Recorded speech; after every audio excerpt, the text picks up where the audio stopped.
Hai, selamat datang ke Virtual Venture Vacation. Nama saya Chua Eng Han. Jadi hari ini saya akan berkongsi dengan tuan-tuan dan puan-puan Putrajaya bahagian kedua. Ya. Jadi seperti yang telah saya mengulaskan, ya sememangnya Putrajaya ini sangat cantik dan adalah antara bandaraya yang termoden di Malaysia ini. Ya. Jadi sekarang saya akan berkongsi dengan tuan-tuan dan puan-puan tentang jambatan yang terdapat di Putrajaya. Seperti yang telah dikatakan, sebenarnya Putrajaya ini terdapat tasik buatan manusia dan juga pulau buatan manusia. Sebab itu telah dibina 8 buah jambatan yang menghubungi kedua-dua bahagian.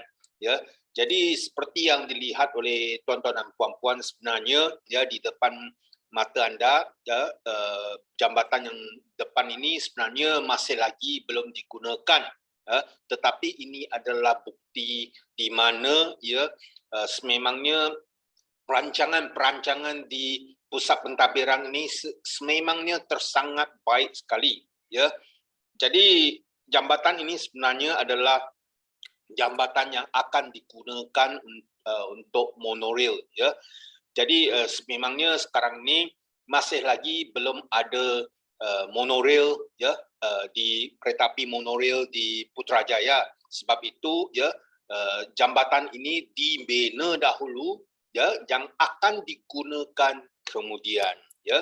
Jadi seperti yang dikatakan terdapat banyak sekali ya iaitu tujuh jambatan yang lain ya.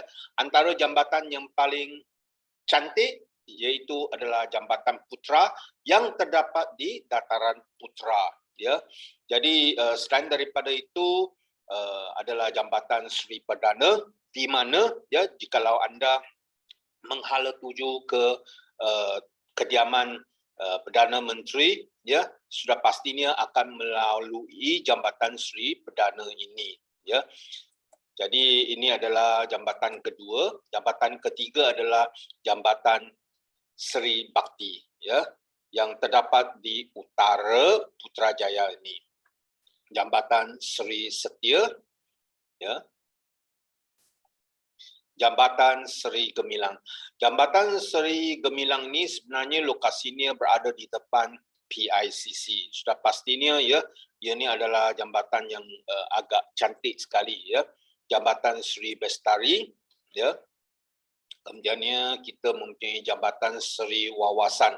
Jambatan Sri Wawasan ini adalah jambatan gantung ya yang di mana ya bila anda menggunakan ataupun memandu kereta melalui jambatan ini sudah pastinya tuan-tuan dan puan-puan akan lihat ya terdapat beberapa buah bas persiaran akan berhenti di mana pelancong-pelancong antarabangsa sudah pastinya mahu mengambil foto yang berada di jambatan ini ya. Jadi bila anda berada di jambatan ini sudah pastinya ia adalah lokasi yang paling sesuai untuk mengambil foto iaitu Jabatan Perdana Menteri ya dan juga Masjid Putra. Selain daripada itu ya di sebelah kiri ya tuan-tuan dan puan-puan juga akan dapat lihat iaitu Monumen Alaf Baru di sini juga ya. Jadi selain daripada itu terdapat juga Jambatan Sri Saujana ya.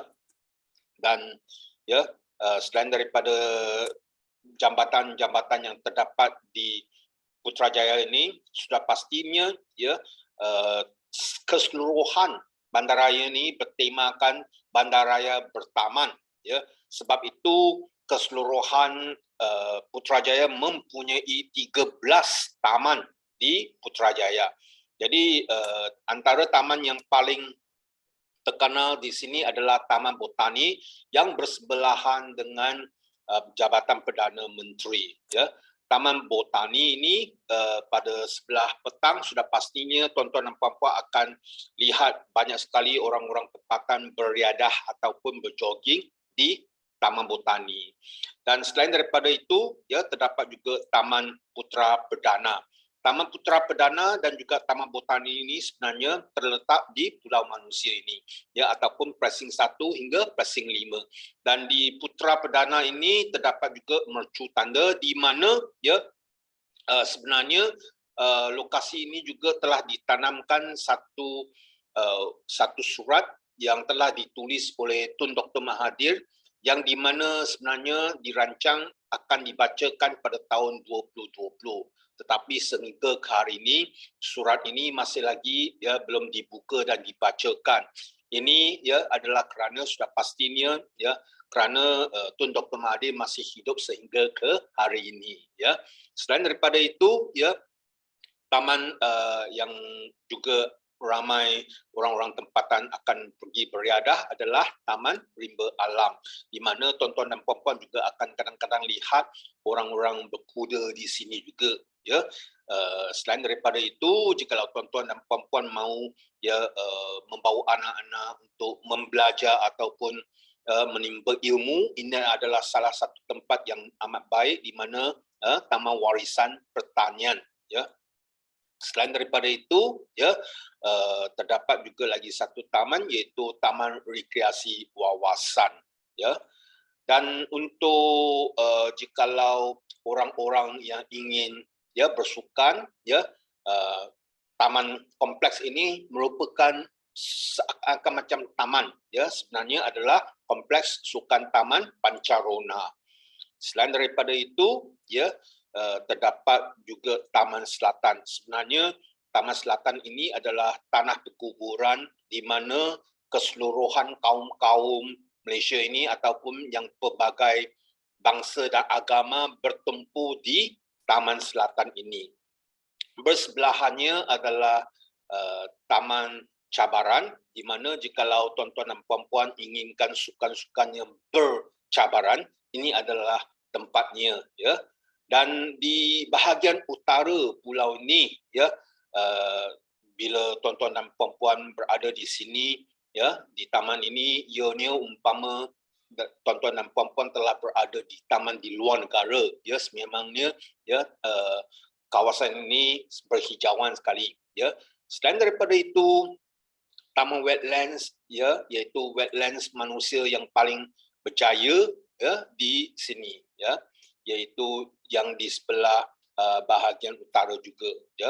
Dan Taman Persahabatan China Malaysia, ya, ini adalah mengenangi persahabatan antara China dan Malaysia selama 500 tahun, kerana Laksamana Cheng Ho telah melawati Melaka, ya, dan ini adalah taman, ya, untuk mengenangi, ya, persahabatan, perhubungan persahabatan antara China dan Malaysia.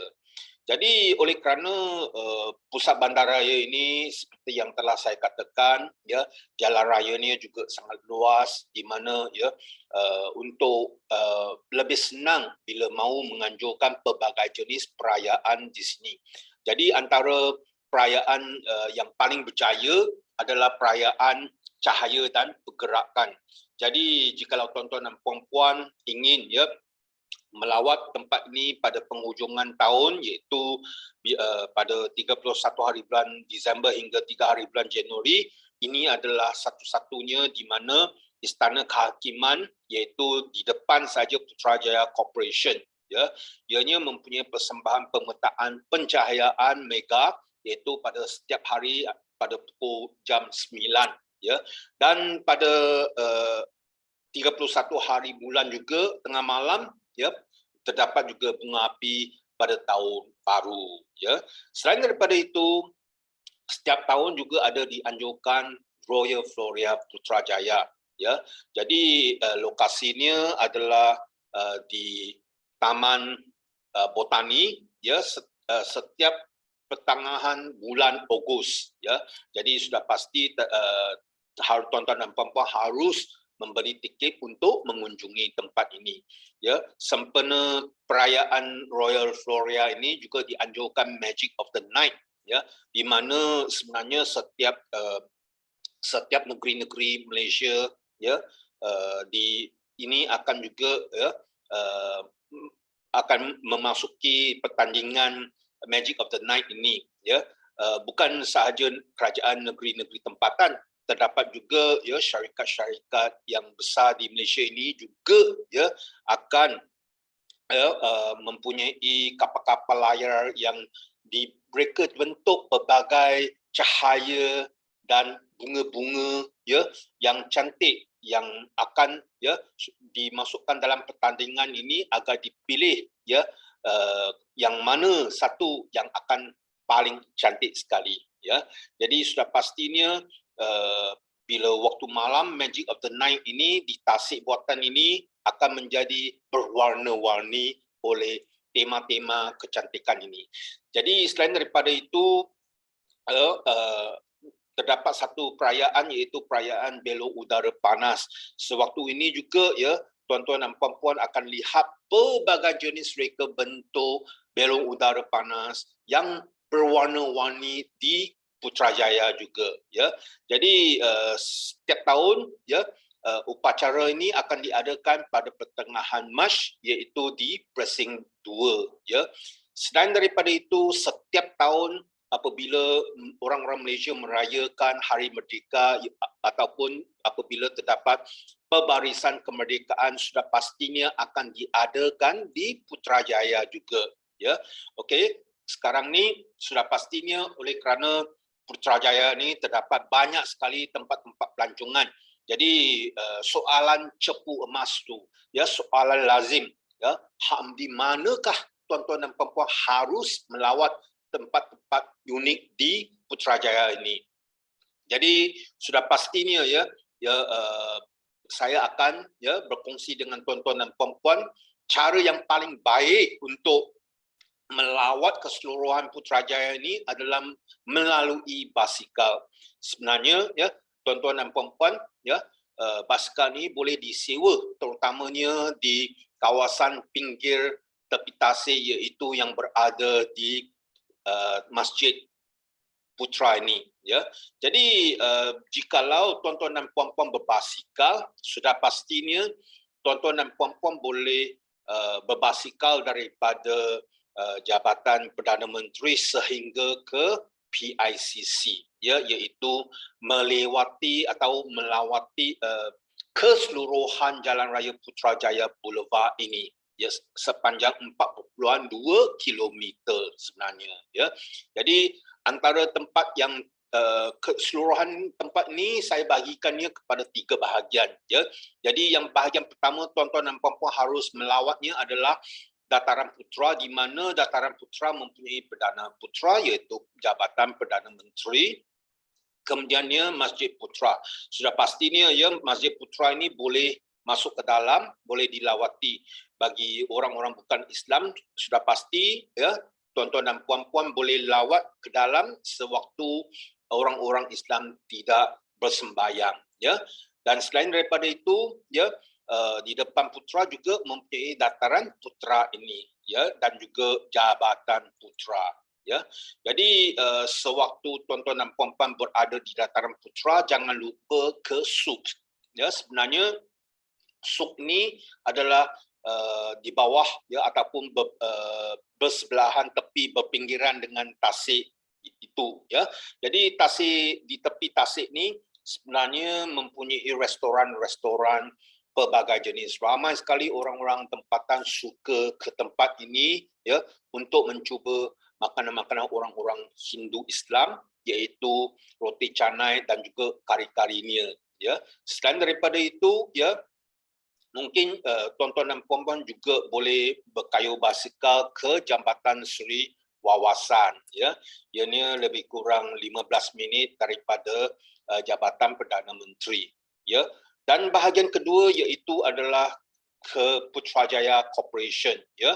Jadi yang bila tuan-tuan dan puan-puan lihat ya bangunan unik ini sebenarnya adalah Putrajaya Corporation ya. Bertentangan dengan Putrajaya Corporation ini adalah istana kehakiman ya.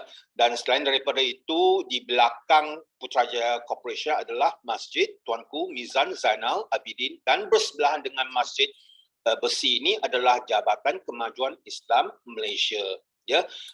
Dan bahagian ketiga bila tuan-tuan dan puan-puan mengayuh basikal di ke depan lagi iaitu tuan-tuan dan puan-puan akan sampai ke jambatan Seri Gemilang, ya. Jadi bila tuan-tuan dan puan-puan berada di jambatan Seri Gemilang ini, jangan lupa mengambil foto bangunan-bangunan kerajaan yang di mana reka bentuknya sangat unik ini, ya. Selain daripada itu, sudah pasti di depan jambatan ini juga tuan-tuan dan puan-puan akan dapat berfoto PICC juga, ya. Jadi tuan-tuan dan puan-puan, bila tuan-tuan dan puan-puan berlapangan, ya, sudah pasti seperti yang telah saya wawarkan, ya, antara tempat yang tuan-tuan dan puan-puan boleh bawa anak-anak untuk menimba ilmu adalah Taman Warisan Pertanian, ya. Mengikuti sejarah Malaysia sejak zaman Kesultanan Melayu lagi, sudah pasti Melaka terkenal dengan herbanya, ya. Jadi jikalau, ya, tuan-tuan dan puan-puan mahu menunjukkan jenis-jenis ataupun spesies-spesies pokok herba, ya, yang ataupun rempah ratus yang terkenal di sini, ya, sudah pasti dapat dilihat. Selain daripada itu, mengikuti sejarah, sudah pastinya kita terdapat juga pokok-pokok kopi ataupun teh, ya, dan juga ladang-ladang kelapa sawit dan juga getah. Di sini juga, ya, terdapat juga orang-orang berdemonstrasi cara-cara bagaimana menoreh getah dan juga bagaimana, ya, susu getah itu diproseskan. Selain daripada itu, ya, mungkin juga tuan-tuan dan puan-puan boleh juga melawati salah satu tempat yang paling unik, iaitu Seri Perdana ataupun tempat kediaman Perdana Menteri Malaysia, ya. Jadi sudah pastinya orang yang pertama, ya, mendiami tempat ini adalah, ya, Tun Dr. Mahathir, ya. Dia sewaktu mendiami tempat ini, dia telah, ya, memberikan peluang, ya, pengunjung-pengunjung untuk melawati Seri Perdana, ya. Oleh kerana, ya, dia pernah mengatakan sudah pastinya dia membina Seri Perdana ini adalah miliki oleh kerajaan Malaysia dan orang-orang Malaysia juga. Jadi agar, ya, orang-orang tempatan lebih mengenali tempat ini, dan secara bukti yang dia tidak berasuah, sememangnya ianya milik kerajaan Malaysia. Jadi dia memberikan peluang kepada pengunjung-pengunjung untuk melawati tempat ini. Jadi tuan-tuan dan puan-puan, jikalau tuan-tuan dan puan-puan mahu mengunjungi tempat ini, sila berikan perhatian terhadap pakaian, ya. Untuk yang lelaki, ya, harus berpakaian kemas, baju berlengan, berkolar, berseluar panjang dan juga berkasut. Untuk yang perempuan pula sudah pastinya, ya, yang skirtnya, ya, harus melebihi daripada aras lutut. Selain daripada itu, untuk sebagai registration, ya, pendaftaran, tuan-tuan dan puan-puan sudah pastinya perlu memberikan pasport ataupun orang-orang tempatan harus memberikan kad pengenalan untuk berdaftar, ya. Jadi selain daripada itu, tuan-tuan dan puan-puan, ya, tolong ambil perhatian apabila berada di dalam Seri Perdana ini, ya, tidak dibenarkan untuk berfoto sewaktu berada di dalam Seri Perdana ini, ya. Jadi sudah pastinya tempat ini setiap hari Jumaat akan ditutup, ya. Jadi untuk lawatan, ya, setiap hari adalah jam 9 pagi hingga 3 petang. Jikalau tuan-tuan dan puan-puan mempunyai waktu lapang lagi, ya, saya syorkan, ya, mungkin tuan-tuan dan puan-puan juga boleh menaiki sampan seperti yang ditunjukkan di gambar pertengahan ini. Ini adalah sampan payang yang terdapat di Terengganu, ya, untuk mengelilingi Pulau Putrajaya ini. Selain daripada itu, jikalau tuan-tuan dan puan-puan mempunyai masa yang lebih lapang lagi, mungkin boleh menaiki feri yang juga menganjurkan, ya, jamuan makan, ya, seperti makan tengah hari ataupun makan petang, ya. Jadi di sini, ya, Jikalau tuan-tuan dan puan-puan mempunyai pertanyaan tentang Putrajaya ataupun mempunyai apa-apa saja pertanyaan, sila tulis kepada saya atau menghubungi ya pada telefon bimbit saya. Jadi sudah pastinya saya berharap tuan-tuan dan puan-puan suka dengan video ini dan juga akan subscribe pada YouTube saya ini ya, agar bila saya mempunyai posting yang baru, tuan-tuan dan puan-puan dapat dihubungi ya. Jadi di sini saya mengucapkan terima kasih kepada tuan-tuan dan puan-puan ya. Terima kasih. Bye bye.